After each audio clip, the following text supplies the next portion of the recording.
ဖွဲ့စည်းပုံအခြေခံဥပဒေဆိုတာဘာလဲဘာကြောင့်ရေးကြည့်တာလဲအားလုံးပဲမင်္ဂလာပါ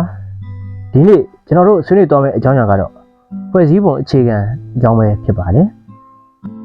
ဖွဲ့စည်းပုံအခြေခံဥပဒေဆိုတာဘာလဲဘာကြောင့်အရေးကြီးလဲဆိုတာကိုကျွန်တော်တို့လူငယ်တွေနားလည်လွယ်အောင်ရှင်းရှင်းလင်းလင်းပြောပြပေးသွားမှာပါဖွဲ့စည်းပုံအခြေခံဥပဒေဆိုတာနိုင်ငံတစ်နိုင်ငံကိုအုပ်ချုပ်ဖို့အတွက်အမြင့်ဆုံးအခြေခံကြဆုံးဥပဒေတရက်ဖြစ်ပါတယ်နိုင်ငံတော်ရဲ့အခြေခံမူတွေ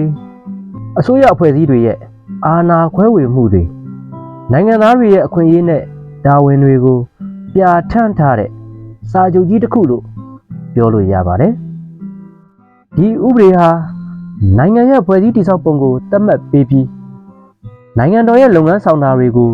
ဘယ်လိုလဲပတ်ရမလဲဆိုတာလမ်းညွှန်ပေးပါတယ်ဖွဲ့စည်းပုံအခြေခံဥပဒေဆိုတာ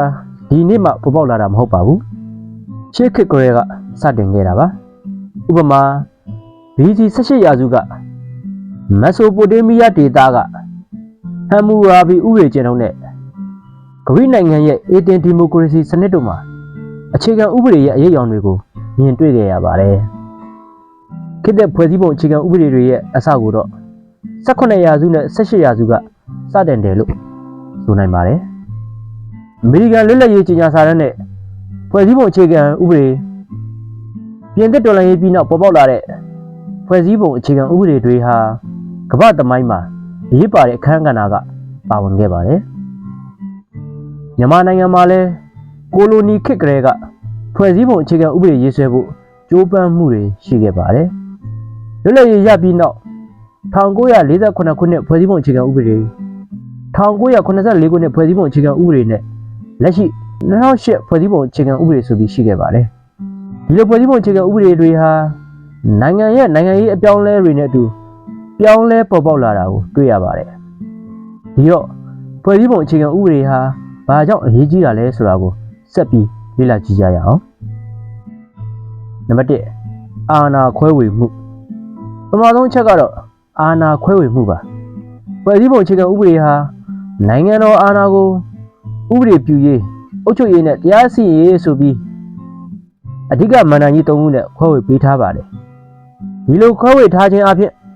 အာဏာတရက်ထဲကနေအလုံးစုံချုပ်ကိုင်တာမျိုးမဖြစ်အောင်တားဆီးနိုင်ပြီးအဖွဲ့အစည်းတစ်ခုနဲ့တစ်ခုအပြန်အလှန်ထိန်းညှိစစ်ဆေးနိုင်ပါတယ်ဒါမှသာအာဏာအလွဲသုံးစားလုပ်ခြင်းမှကာကွယ်ပေးနိုင်ပါတယ်နှစ်နိုင်ငံသားအခွင့်အရေးကာကွယ်ခြင်းဒုတိယအချက်ကတော့နိုင်ငံသားတွေရဲ့အခွင့်အရေးကိုကာကွယ်ပေးခြင်းပဲဖြစ်ပါတယ်ဖွဲ့စည်းပုံအခြေခံဥပဒေမှာနိုင်ငံသားတွေရဲ့အခြေခံလူ့အခွင့်အရေးတွေဖြစ်တဲ့လွတ်လပ်စွာထုတ်ဖော်ပြောဆိုခွင့်စုဝေးခွင့်ဘာသာရေးလွတ်လပ်ခွင့်ပညာသင်ကြားခွင့်စတာတွေကိုပြဋ္ဌာန်းထားပါတယ်ဒီအခွင့်အရေးတွေကိုအစိုးရကလည်းချိုးဖောက်လို့မရပါဘူးဒီလိုပြဋ္ဌာန်းခြင်းဖြင့်နိုင်ငံသားတွေရဲ့လွတ်လပ်မှုနဲ့လုံခြုံမှုကိုအာမခံပေးထားပါတယ်၃တည်ငြိမ်မှုနဲ့တရားဥပဒေစိုးမိုးရေးတတိယတစ်ချက်ကတော့နိုင်ငံရေးတည်ငြိမ်မှုနဲ့တရားဥပဒေစိုးမိုးရေးကိုအထောက်အကူပြုခြင်းပဲဖြစ်ပါတယ်ဖွဲ့စည်းပုံအခြေခံဥပဒေဟာနိုင်ငံရေးစနစ်ကိုဘယ်လိုလဲပတ်မလဲဆိုတော့ကိုရှင်းရှင်းလင်းလင်းသတ်မှတ်ပေးထားတဲ့အတွက်နိုင်ငံရေးမတည်ငြိမ်မှုတွေကိုလျှော့ချပေးနိုင်ပါတယ်ဥပဒေရဲ့အထက်မှာ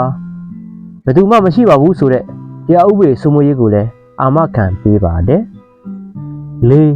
ပြောင်းလဲနိုင်စွမ်းစတုတ္ထအချက်ကတော့ပြောင်းလဲနိုင်စွမ်းပဲဖြစ်ပါတယ်ဖွဲ့စည်းပုံအခြေခံဥပဒေဟာအခြေခံမူတွေကိုခိုင်ခိုင်မာမာပြဋ္ဌာန်းထားပေမဲ့ခေတ်ကာလနဲ့အညီပြောင်းလဲလာတဲ့အခြေအနေတွေနဲ့ကိုက်ညီအောင်ပြင်ဆင်နိုင်တဲ့လုပ်ထုံးလုပ်နည်းတွေကိုလည်းထည့်သွင်းပေးထားပါတယ်ဒါပေမဲ့ပြင်ဆင်ဖို့ကလွယ်ကူတဲ့ကိစ္စတော့မဟုတ်ပါဘူးအခြေခံမူတွေကိုကာကွယ်ဖို့အတွက်သတ်မှတ်ထားတဲ့စီမင်းစည်းကမ်းတွေရှိပါတယ်ကမ္ဘာနိုင်ငံတွေကဥပမာများ၁အမေရိကန်ပြည်ထောင်စုရဲ့ဖွဲ့စည်းပုံအခြေခံဥပဒေဟာကမ္ဘာပေါ်မှာတန်းရှည်ဆုံးနဲ့လက်ပတ်နေတဲ့ဖွဲ့စည်းပုံအခြေခံဥပဒေတွေထဲကတစ်ခုပါသူတို့ရဲ့ Bill of Rights လို့ခေါ်တဲ့အခွင့်အရေးဥပဒေမူကြမ်းဟာနိုင်ငံသားတွေရဲ့အခွင့်အရေးကိုခိုင်ခိုင်မာမာကာကွယ်ပေးထားပြီးကမ္ဘာနိုင်ငံအများပြားကိုလည်းလွှမ်းမိုးခဲ့ပါတယ်နှစ်အိန္ဒိယရဲ့ဖွဲ့စည်းပုံအခြေခံဥပဒေကတော့ကမ္ဘာပေါ်မှာ အရှိဆုံးဖွဲ့စည်းပုံအခြေခံဥပဒေတစ်ခုဖြစ်ပါတယ်ဒီဥပဒေဟာမတူကွဲပြားတဲ့လူမျိုးပေါင်းစုံဘာသာပေါင်းစုံနေထိုင်ကြတဲ့နိုင်ငံတစ်နိုင်ငံကိုစီးလုံးညီညွတ်စွာတည်တံ့အောင်ထိန်းသိမ်းပေးထားပြီးဒီမိုကရေစီရဲ့အခြေခံမူတွေကိုခိုင်ခိုင်မာမာအာမခံပေးထားပါတယ်၃ဂျာမနီဒုတိယကမ္ဘာစစ်ပြီးနောက်ဂျာမနီနိုင်ငံရဲ့ဖွဲ့စည်းပုံအခြေခံဥပဒေကတော့လူ့အခွင့်အရေးနဲ့ဂုဏ်သိက္ခာကိုအမြင့်ဆုံးကောက်ွယ်ပေးထားပြီးဂျာမနီကိုဒီမိုကရေစီနိုင်ငံအဖြစ်ခိုင်မာရပ်တည်နိုင်အောင်ပံ့ပိုးနိုင်ခဲ့ပါတယ်ဒီလိုဥပမာတွေကနေတွေ့နိုင်တာကတော့ဖွဲ့စည်းပုံအခြေခံဥပဒေဟာနိုင်ငံတစ်ခုရဲ့အနာဂတ်နိုင်ငံသားတွေရဲ့ဘဝအတွက်ဘယ်လောက်အရေးပါလဲဆိုတာပါပဲဒီနေ့ဗီဒီယိုမှာဖွဲ့စည်းပုံအခြေခံဥပဒေဆိုတာဘာလဲဘာကြောင့်အရေးကြီးလဲဆိုတာကိုရှင်းပြခဲ့ပြီးဖြစ်ပါတယ်ဖွဲ့စည်းပုံအခြေခံဥပဒေဟာနိုင်ငံတစ်နိုင်ငံရဲ့အခြေခံအုတ်မြစ်ဖြစ်ပြီးနိုင်ငံတော်ကိုစနစ်တကျအုပ်ချုပ်နိုင်ဖို့နိုင်ငံသားတွေရဲ့အခွင့်အရေးကိုကာကွယ်ပေးဖို့တရားဥပဒေစိုးမိုးဖို့အတွက်မရှိမဖြစ်လိုအပ်တဲ့ဥပဒေဖြစ်ပါတယ်ဒါကြောင့်ဖွဲ့စည်းပုံအခြေခံဥပဒေအကြောင်းကိုနားလည်ဖို့လေးစားလိုက်နာဖို့လိုအပ်ရင်ပြင်ဆင်ပြောင်းလဲဖို့ကြိုးပမ်းတာကနိုင်ငံသားတိုင်းရဲ့တာဝန်တရက်လည်းဖြစ်ပါတယ်အနာဂတ်မျိုးဆက်သစ်တွေအတွက်ပုံမကောင်းမတဲ့နိုင်ငံတစ်နိုင်ငံကိုတည်ဆောက်ဖို့ဖွဲ့စည်းပုံအခြေခံဥပဒေရဲ့အခန်းကဏ္ဍကလွန်အရေးကြီးပါတယ်ဒီဗီဒီယိုနဲ့ပတ်သက်ပြီးနားမလည်တာတွေသိချင်တာတွေရှိရင် comment မှာမေးသွားလို့ရပါတယ်နောက်ထပ်ဘယ်လိုဗီဒီယိုမျိုးတွေကြည့်ချင်လဲဆိုတာကိုလည်းပြောပြခဲ့ပေးပါအောင်